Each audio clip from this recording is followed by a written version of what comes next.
కందిపిండి కట్టు తయారు చేయడానికి కావలసిన పదార్థాలు: కందిపప్పు, పోపు దినుసులు, కరివేపాకు, వెల్లుల్లిపాయలు, ధనియాలు, జీలకర్ర, చింతపండు, నూనె.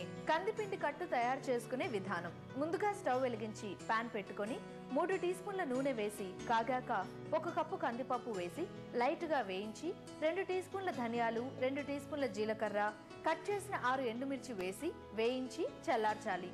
ఇది చల్లారాక మిక్సీ జార్లో వేసి మెత్తగా గ్రైండ్ చేసుకొని అందులో 1 కప్పు చింతపండు పులుసు, 1/2 టీ స్పూన్ పసుపు వేసి మళ్ళీ గ్రైండ్ చేసుకొని ఒక బౌల్లోకి తీసుకోవాలి.